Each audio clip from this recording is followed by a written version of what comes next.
kulan wacan daawadayaal halkani waa channelka warbaahinta idaacadda codka dowladda hoose ee maamulka gobolka Banaadir ku soo dhawaada qodobada warka waxaana ugu waaweyn gudoomiyaha gobolka Banaadir ahna duqa Muqdisho oo magacaabay gudoomiyaal cusub xukuumadda Soomaaliya oo shaacisay waqtiga la soo gabagabeynayo dhismaha wadada isku xirta Muqdisho iyo Afgooye dowladda federaalka ah ee Soomaaliya iyo dowladda Sweden oo kala saxiixday heshiisyo iskaashi ah Jubbaland oo sheegtay in shabaab hubeysan oo qaraxyo wata lagu qabtay magaalada Kismaayo ee gobolka Jubbada Hoose iyo ra'iisul wasaaraha dalka Britain Boris Johnson oo weerar afka ku qaaday madaxweynaha dalka Mareykanka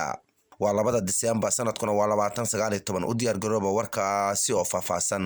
gudoomiyaha gobolka Banaadir ahna duqa Muqdisho mudane Cumar Maxamuud Maxamed Cumar Filish ayaa gudoomiyaal cusub wuxuu u magacaabay degmooyinka kala ah Shangaani iyo sidoo kale degmada Waabari ee gobolkan Banaadir wareegta ka soo baxday xafiiska gudoomiyaha gobolka Banaadir ayaa waxa lagu kala magacaabay gudoomiyaha degmada Shangaani Aways Sheekh Maxamed Amiin iyo sidoo kale gudoomiyaha degmada Waabari Abdul Aziz Ismaan Jaamac sidoo kale wareegtada ka soo baxday xafiiska gudoomiyaha gobolka Banaadir ayaa waxa lagu magacaabay gudoomiye ku-xigeenka arrimaha bulshada ee degmada Wadajir ee gobolka Banaadir waxaana laga dhigay Axmed Maxamed Diiriye gudoomiyaashii degmooyinka Shangaani iyo Waabari oo kala ahaa Allah u naxariistee Sahro Markis iyo sidoo kale Mahad Cilmi ayaa waxay ku geeriyoodeen weerarkii argagixisada Al-Shabaab ay 24kii bishii Juulaay ee sanadkan ay ku qaadeen xarunta maamulka gobolka Banaadir weerarkaas oo ay ku dhinteen mas'uuliyiin ka tirsan maamulka gobolka Banaadir oo kamid ahaa Rabiic Raxmad ee duqii hore ee caasimadda Soomaaliya Injineer Cabdiraxmaan Cumar Cusmaan Yariisow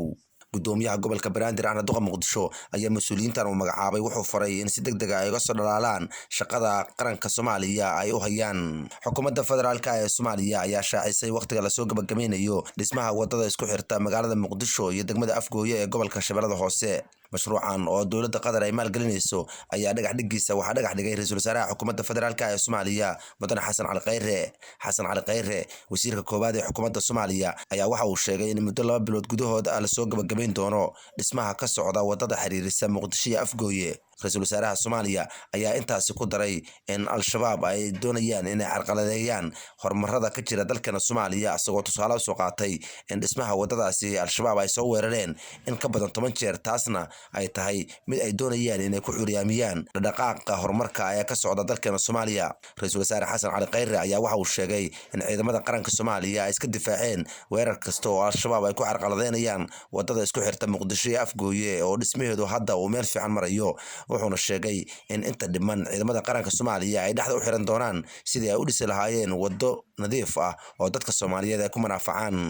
dowladda federaalka ee Soomaaliya iyo dowladda waddanka Sweden ayaa waxay kala saxiixdeen heshiis iskaashi ah wasiirka arrimaha dibadda xukuumadda Soomaaliya Danjire Axmed Ciise Cawad oo ka hadlay heshiiskan uu la saxiixday madax ka tirsan dowladda waddanka Sweden ayaa waxa uu sheegay in heshiiskan uu yahay mid muhiim u ah dowladaha Soomaaliya iyo sidoo kale dowladda waddanka Sweden Danjire Axmed Ciise Cawad ayaa sidoo kale waxa uu sheegay in xiriirka ka dhaxeeya dowladaha Soomaaliya iyo Sweden uu marba mar ka dambeeyo si wanaagsanaan doono wararka naga soo gaaraya magaalada Kismaayo ee gobolka Jubbada Hoose waxay sheegayaan in ciidamada maamulka Jubbaland ay gacanta ku dhigeen shabaab hubeysan oo qaab shabakada u abaabulan kuwaas oo magaalada Kismaayo laga soo dhaxqabtay wasaaradda amniga Jubbaland ayaa waxay sheegtay in dagaalamayaal ka tirsan Al-Shabaab oo aad u hubeysan isla markaana qaraxyo watay gacanta lagu soo dhigay afyeen u hadlay wasaaradda amniga Jubbaland ayaa waxa uu sheegay in Al-Shabaab kala soo qabtay ay dilal qorsheysan ka geysan jireen magaalada Kismaayo isla markaana mararka qaar ay dadka u dhajin jireen gaadiidkooda waxyaabaha qarxa cadaaladda ayuu sheegay in la marsiin doono shabaabkan ciidamada Jubbaland ay gacanta ku soo dhigeen ugu dambeyntiina ra'iisul wasaaraha dalka Britain Boris Johnson ayaa waxa uu weerar cad ku qaaday madaxweynaha dalka Mareykanka